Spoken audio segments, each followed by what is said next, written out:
Hi guys, in the last video I talked about how I was planning to learn from some tutorials and then start my first little adventures in Unity by just making some changes to this practice game, which was I call it a practice game. It's actually from a tutorial which I watched, and so this is going to be a really short video. I've just made a few changes to the game to fix a few things that I wanted to put in.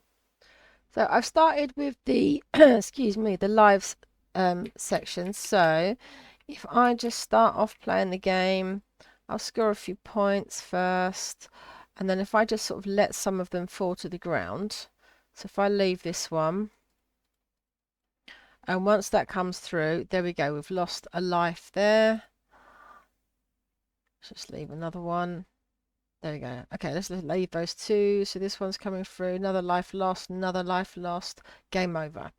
Now this time, if I jump straight into the hole, boom, it's game over straight away.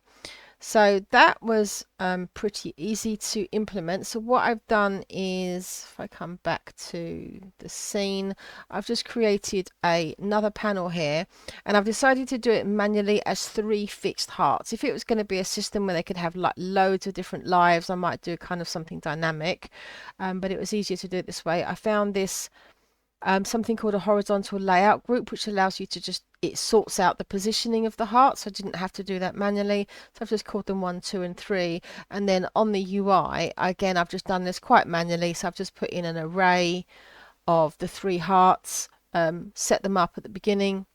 They're all turned on initially, and then in the dead zone code, so this is what checks for the collision for something that's fallen into the dead zone. If it's one of the targets, instead of doing an immediate game over, we just call lose a life. So then on lose life, it's obviously if we go down to 0, we initialize, trigger the game over, and if not, we just simply set one of the hearts active accordingly. So yeah, that's pretty simple to do. So to fix the time thing, all I've done is I've given the UI class a timer.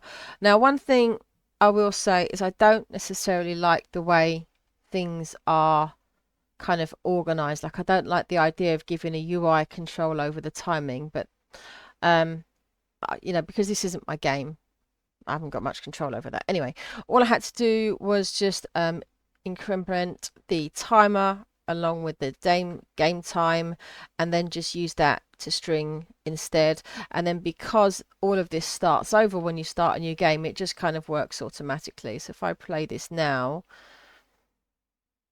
so if I just play the game for a few seconds.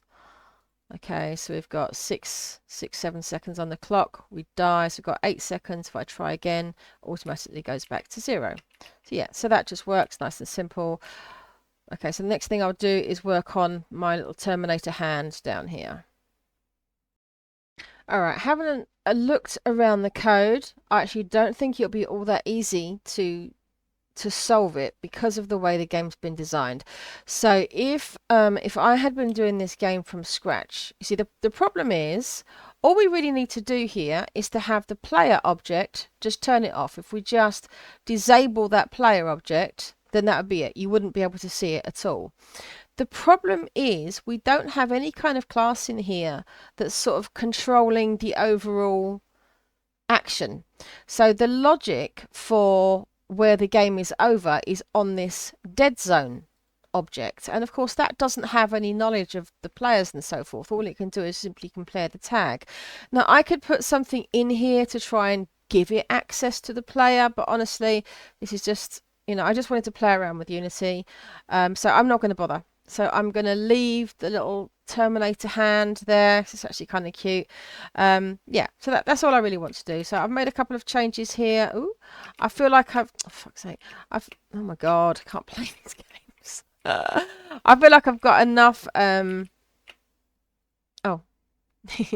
I suck. Oh, did that do game over before showing the hearts? Hang on a minute. Let me try that again. So one heart's gone. Another heart's gone. Oh, it does. It doesn't. display that it doesn't remove the last one before showing the game over. That's something I could probably need to fix. All right, that's easy enough. All I need to do is just put this check afterwards. So I'm just going to put that in here instead of doing that as an else. So we'll just take that out of there. And that should be all I need to do that. Why do I keep doing that? It's because I'm used to doing things with Monogame instead of via Unity. I'm still very much getting used to this. This is kind of like a different workflow. Right, so if I just let them fall down now. So we lose 1 life, 2 lives, and now for the third one. Yes, so that disappears. That's better. Okay, I'm going to leave it there. I feel like at this point I have got enough to be getting on with. So as I predicted, I had a really quiet couple of days at work. Over the past couple of days, I was working Easter Sunday and Easter Monday. They were both really quiet. I got time to watch loads of tutorials. In the end, I've ended up watching, I think it was 3, possibly even 4 Flappy Bird tutorials. I thought, you know what, I'm going to start with Flappy Bird. I've been talking about it for ages. It's like the simplest game you can come up with. It's a great first project for Unity. I've watched this tutorial and straight away there was something about it I didn't like. And I'm like, I might just see how someone else does it. Because there's so many tutorials online. Go on to the next one and they did something really horrible in it, and it was like awful audio, and I just really didn't like it. So like, let's watch another one. Yes, I've ended up just watching several different tutorials from different people. They all did various things in different ways, but that's actually quite useful to watch the same thing, you know, the same challenge being solved in different ways. So yeah, so that's what I'm going to do next. I am going to do a game from scratch, and it's going to be Flappy Bird.